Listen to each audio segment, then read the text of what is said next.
ناس كتير بتخس وزن كبير وبرضه تفضل ملاحظة إن الكرش لسه موجود، وده ببساطة لأن دهون البطن مش كلها تحت الجلد، في نوع أخطر اسمه الدهون الحشوية، ودي بتكون حوالين الأعضاء الداخلية زي الكبد والبنكرياس وكمان المعدة، بس مشكلة الدهون دي إنها بتكون مرتبطة بأمراض خطيرة زي السكر، دهون الكبد، أمراض القلب، حتى بعض أنواع السرطان، لكن الخبر الكويس إن الدهون الحشوية رغم خطورتها من أكتر أنواع الدهون اللي بتستجيب بسرعة لو استهدفناها بالطريقة الصح. أول نقطة مهمة هي نوع الأكل مش بس كميته، أبحاث لقت الإفراط في الدهون المشبعة زي الزبدة، اللحوم الدسمة ممكن تزود تخزين الدهون الحشوية أكتر حتى لو السعرات متشابهة، وعشان كده الأفضل نقللها زي الموجودة في السمك، مكسرات والبذور. تاني نقطة السكر المضاف خصوصا اللي فيه فركتوز ممكن يزود الدهون الحشوية بشكل واضح، وده موجود في حاجات كتير الناس للأسف ما بتاخدش بالها منها زي المشروبات المحلاة، العصاير، الحلويات، بعض الصوصات والأكلات الجاهزة. وتالت نقطة ومن أهم النقط هي البروتين، لأنه بيشبع وبيساعدك تلقائيا تاكل أقل، وده بيخلي جسمك يدخل في عجز حراري بشكل اسهل، وده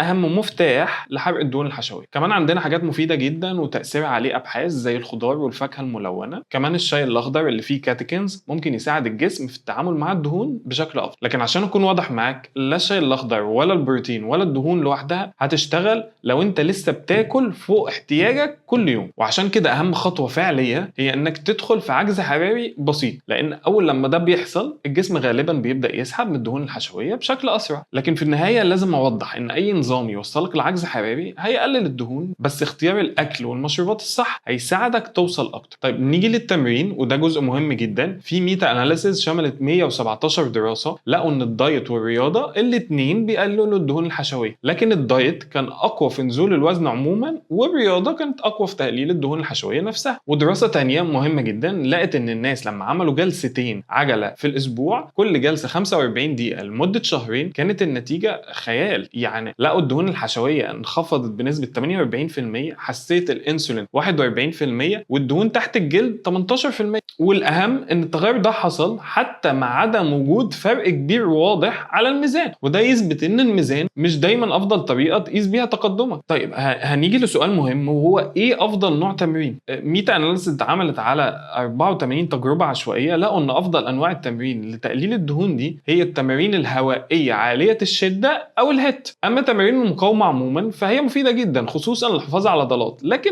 اقل شويه لو هدفك الاساسي هو الدهون الحشويه. ولو بتسال هيت ولا كارديو عادي، صدقني مش هتفرق كتير، الاهم هو انك لما تعمل تمرين تقدر تلتزم بيه. ويمكن من افضل الخطط العمليه من الدراسات انك تتمرن من 2 ل 3 اسبوعيا، كل مره حوالي 45 دقيقه بشده متوسطه لعاليه. ولو مش بتحسب نبضك او مش فاهم ازاي بيتعمل، استخدم قاعده بسيطه جدا، وهي لو قادر تتكلم جمله كامله بس وانت مخنوق شويه فده مجهود متوسط، ولو يا دوب عارف تقول كام كلمه فده مجهود عالي. وبرده في دراسه حديثه لقت ان كل ما النشاط يزيد او الشده تعلى بشكل منتظم، الدهون الحشويه بتقل اكتر، لكن العكس مش بنفس القوه مع التجويع. ودي حاجه على فكره مهمه جدا، يعني مش لازم تجوع نفسك عشان تخس أو تخسس الدهون او تخسس كرشك. وفي دراسه حديثه لقوا ان كل ما النشاط يزيد او الشده تعلى بشكل منتظم، الدهون الحشويه بتقل اكتر، لكن العكس مش بنفس القوه مع التجويع. ودي حاجه مهمه جدا على فكره، يعني مش لازم تجوع نفسك عشان تخس او كرشك يخس او تقلل دهون جسمك. الافضل عجز حراري بسيط مع حركه وتمرين منتظم. الخلاصه لو عايز تقلل الدهون الحشويه بسرعه فهو خليط ما بين الاكل والتمرين والالتزام، واهم حاجه انك ما تقيسش نجاحك بالميزان بس، وده لان اخطر دهون في جسمك ممكن تكون بتقل فعلا حتى قبل ما تشوف فرق كبير في الوزن. وبس كده، سلام.